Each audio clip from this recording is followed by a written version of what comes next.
I want to share a personal story, something that I've shared before on my videos. Um, but this has to do with Tara. I can't remember the woman's last name, but she is the one that accused Biden of sexual assault. But this goes goes hand in hand with belief in what victims come out to say. And so, as I said, this is a personal story from me. I was born in South Korea back in 1971, and anyways, it was me and my brother, my blood brother, were born in South Korea, and we grew up in a very poor family. Uh, it was my grandmother who was mostly blind, partially deaf. Uh, I used to when I was very young. When the technical term, I guess, is toddler. I used to help the family. That's how poor we were. I would walk my grandmother around so she could sell, aspirin and Tylenol and all that other stuff, um, as well as other things. I would do odd jobs to help the family out. Um, my mother was a depressed, angry uh, woman, uh, and so it was very tough. And I used to experience where the richer kids would come into the neighborhood and basically do the bullying and calling out, based on economics,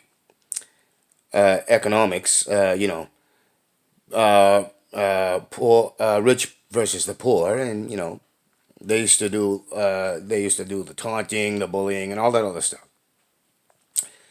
I used to lead a group that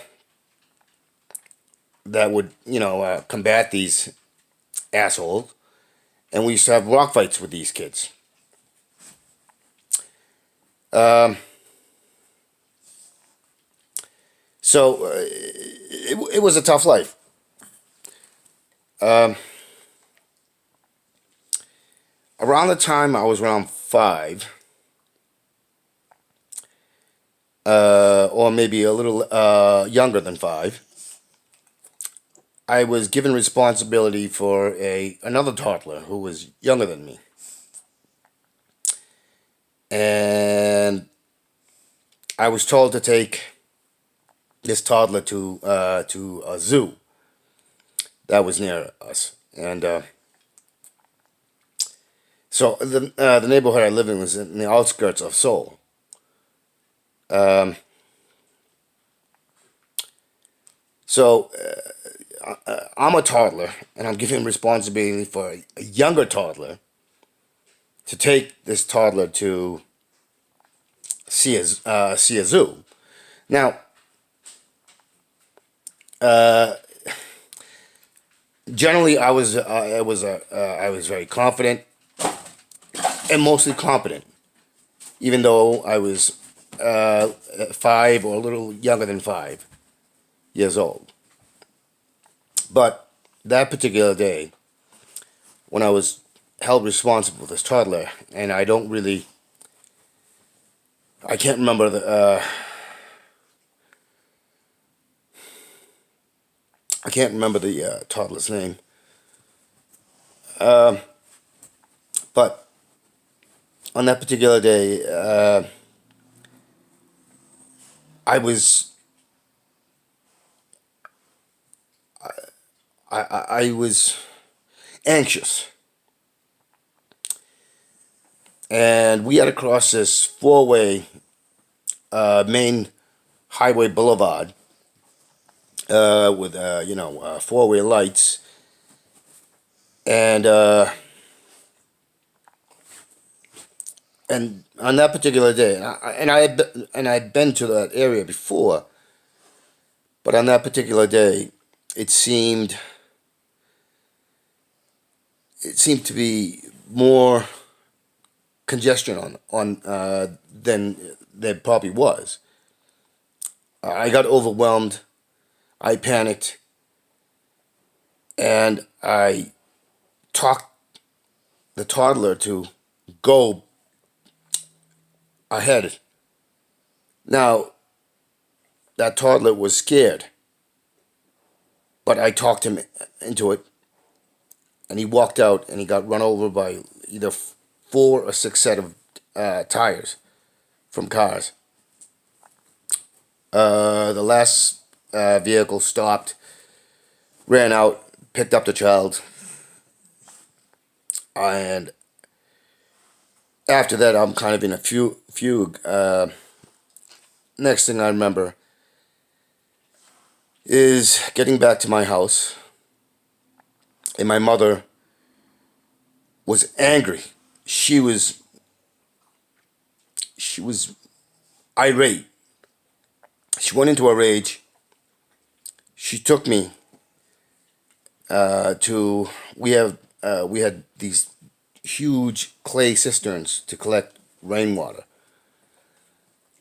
and she took me and put me into that cistern and tried to drown me. Fortunately, my neighbors, because let me describe the place. So it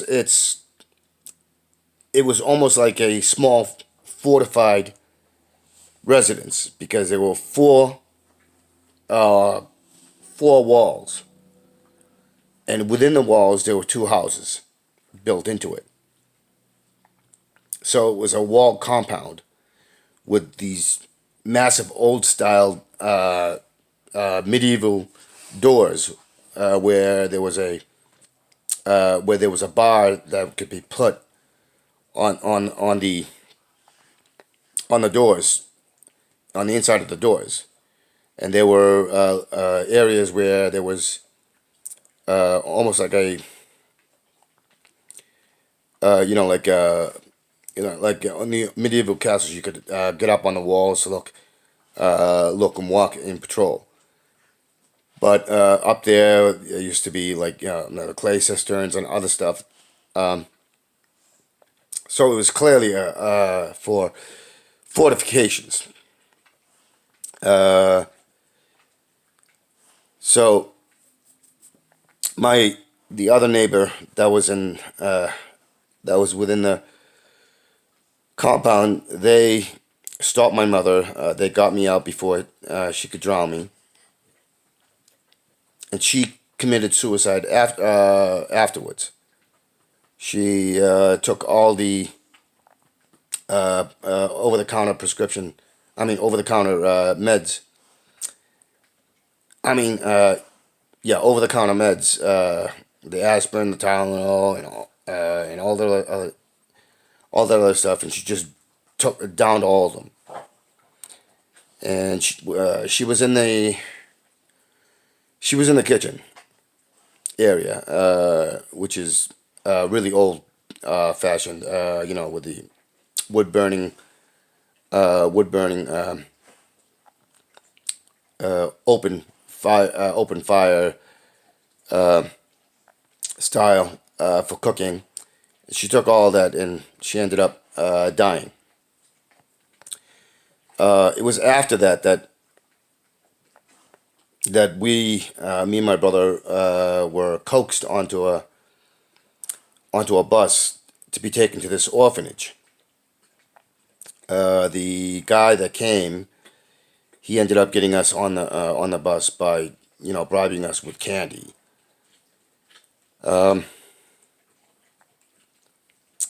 So at the first orphanage, it was run by Catholic nuns. Now, understand, at the time, I didn't know what a Catholic nun was. All I know was I saw the black habits that the nuns wore, the old black habits with the black and white headdress and so on and so forth.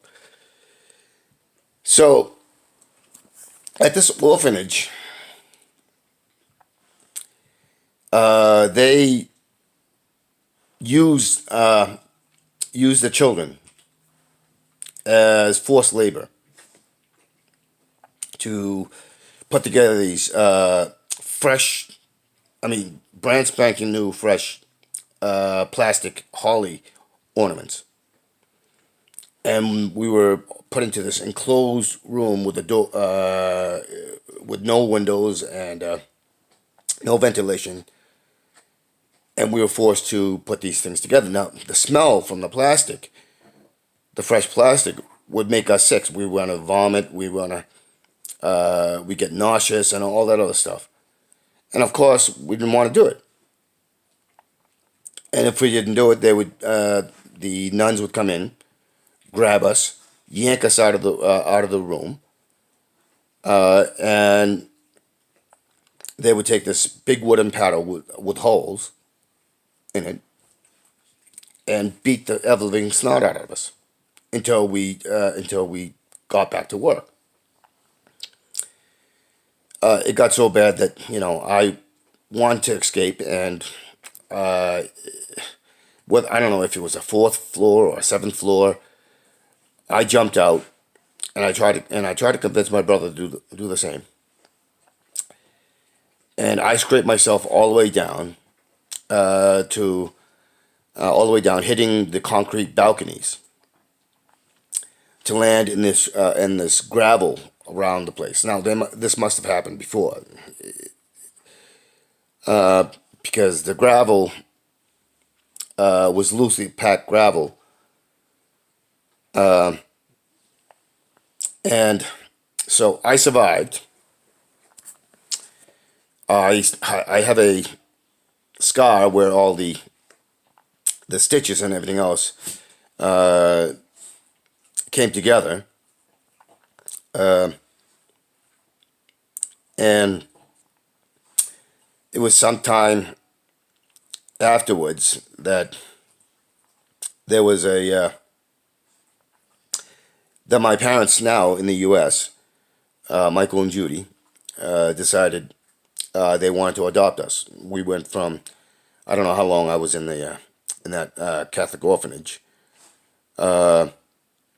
Then we were transferred to another orphanage when the adoption was becoming more finalized.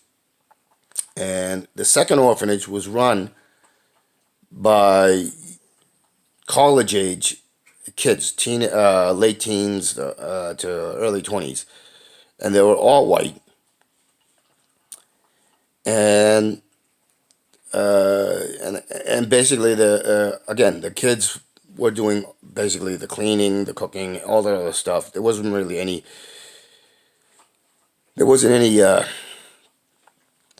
oversight by the kids that were running this place. And they were all Westerners, obviously, probably mostly from the U.S., and more than likely all from upper middle class families. There was a lot of pornography that was there, which is probably why I had such a warped idea of what sex and love and all that other stuff comes from. And so this is all before I was 7 years old. And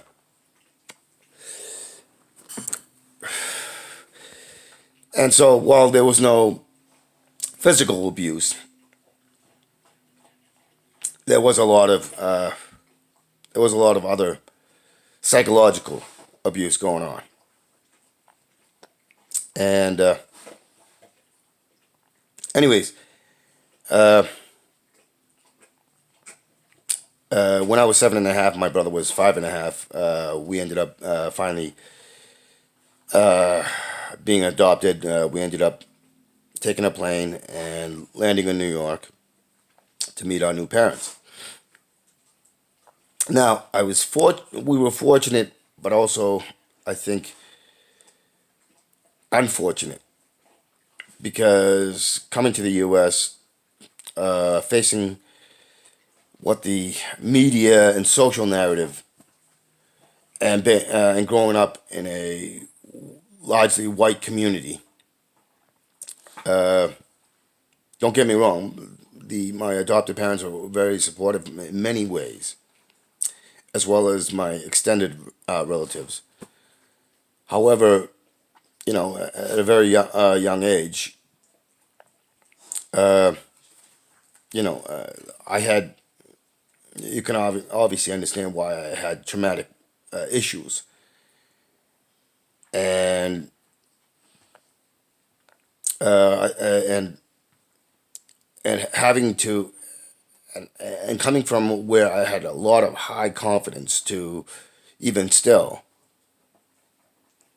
to having that confidence driven and pounded down by the societal and media narrative, facing racial prejudice, facing all sorts of onslaught. My confidence came almost to zero. And anyways, I from a young age, my parents tried to help. They took me to see psychiatrists and therapists and so on and so forth. And I talked about my experiences with the first orphanage and the second orphanage. And the thing is I didn't just talk this with a therapist. I talked to my parents, but there wasn't any. I look at it and I think if you should have, as the parents, you should have gone after the Catholic Church and said, "What the fuck is this? You guys, you people were using slave labor of children. You had a second, and then you're helping to find basically a."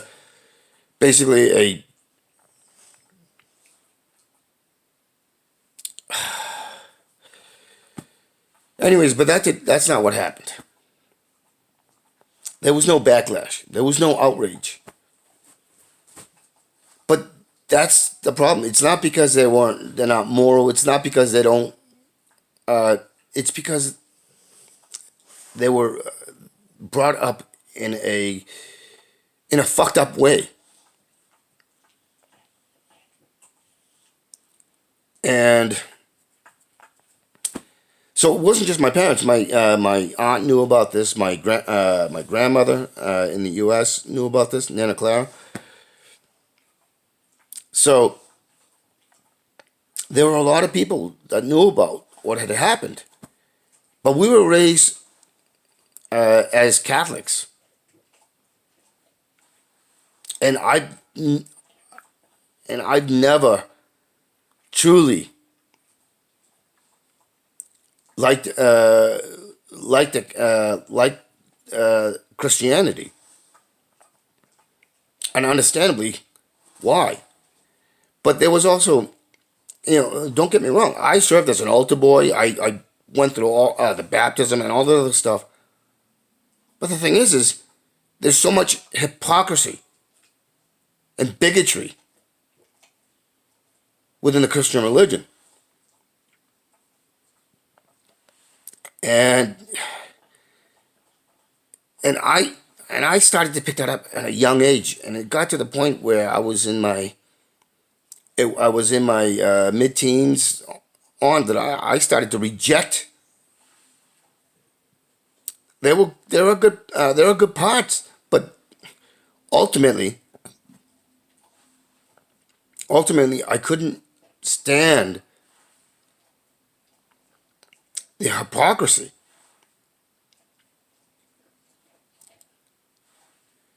And so what this all comes down to is that, oh, I forgot.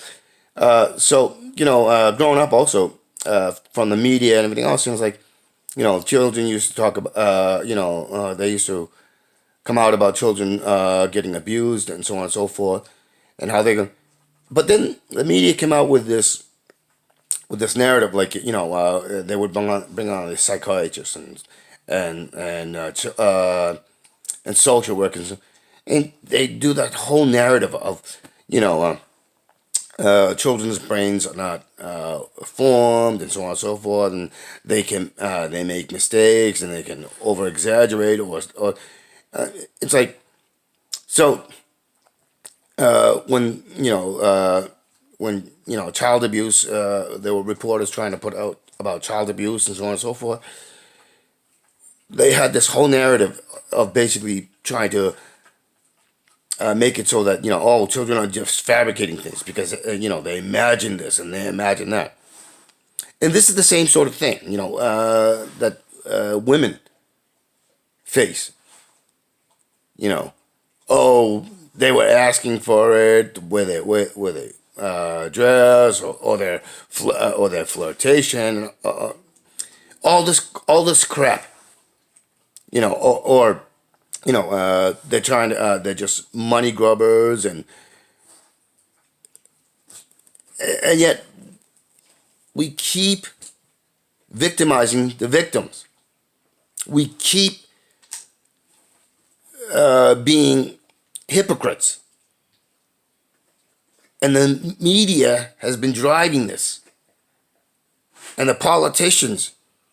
And it's always people who have money or connections to money or political power. And a media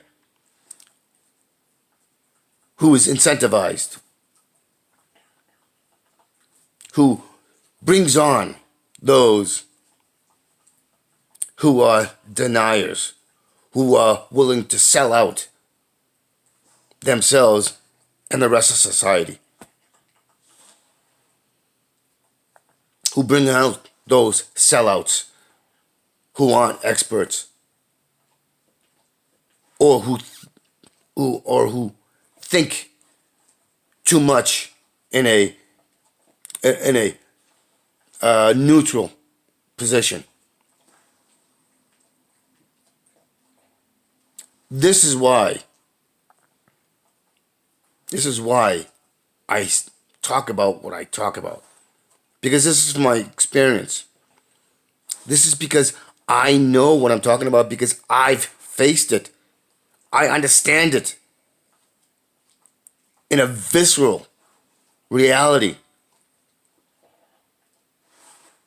This is why I have compassion. This is why I have empathy. This is why I know what is right and what is wrong. Because I have faced it and I do not want others to face it. I know the consequences. I'm a fairly intelligent person.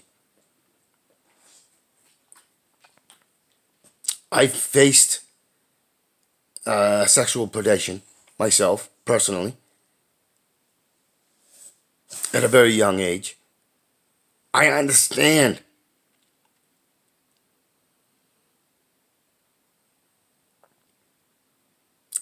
And therefore, I can empathize. Therefore, I can say that I am for everyone, because I know how it feels. I know the damage you can do. the psychological, the emotional, the mental. A just society is one who believes in natural law, one who understands pain and not wanting that pain to be systematic. That is caring. That is compassion. That is freedom. That is what drives me to understand. That is what drives me to want to build a better society. One that's truly fair, that's based on natural law, in commonality and solidarity. That is why I despise. Because it is right to despise.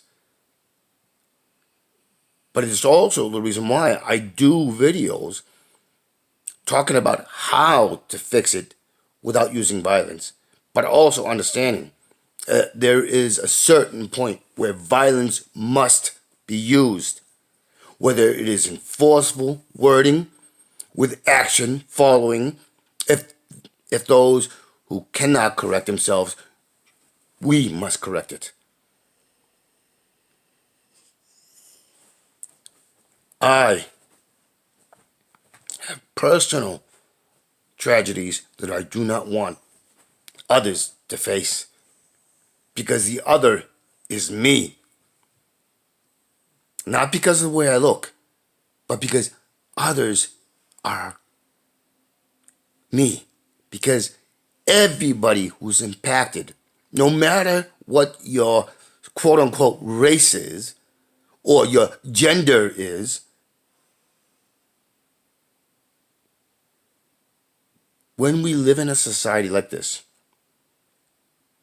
that is geared with ignorance, baked in with ignorance,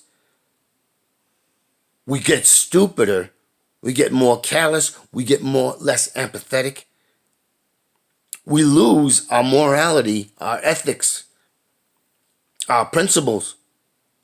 We lose sight of reality, and we live in a miasma of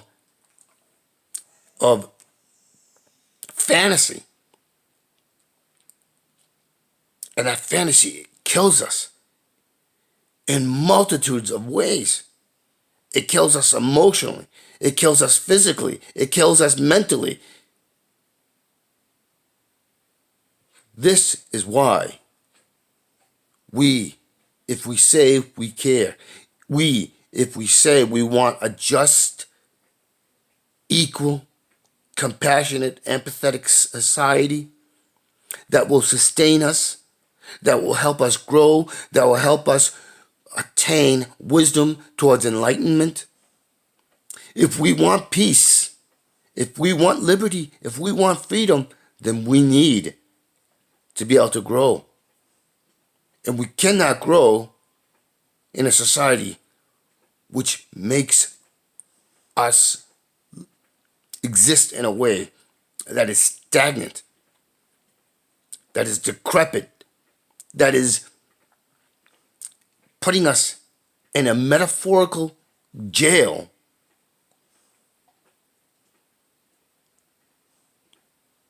To buy into that is to commit suicide.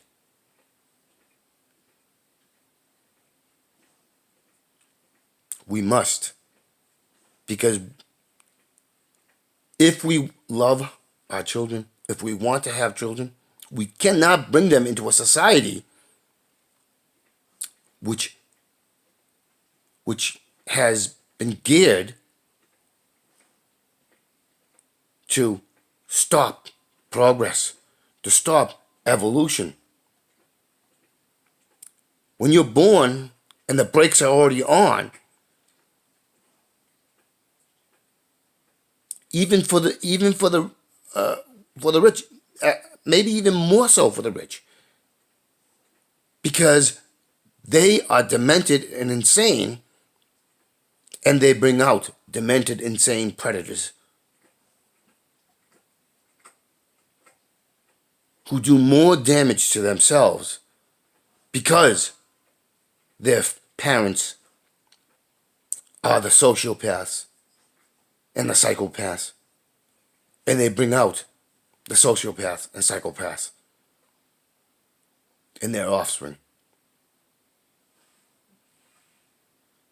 And they drive a societal sociopath and psychopathy.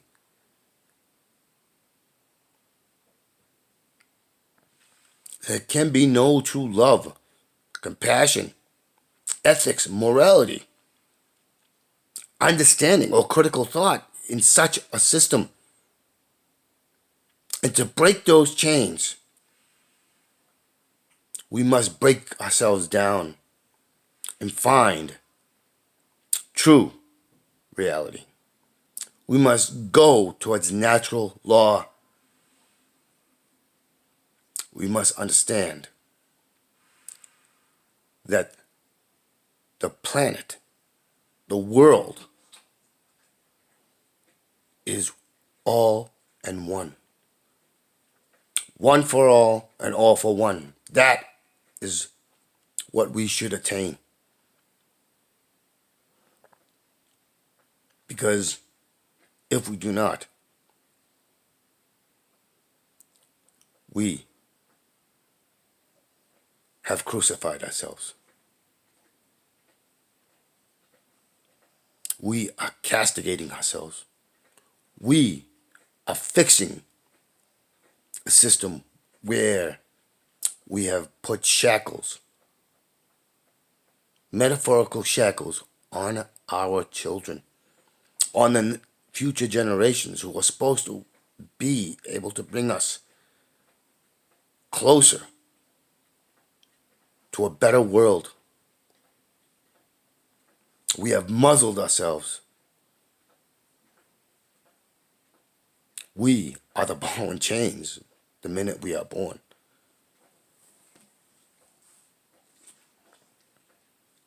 Thank you.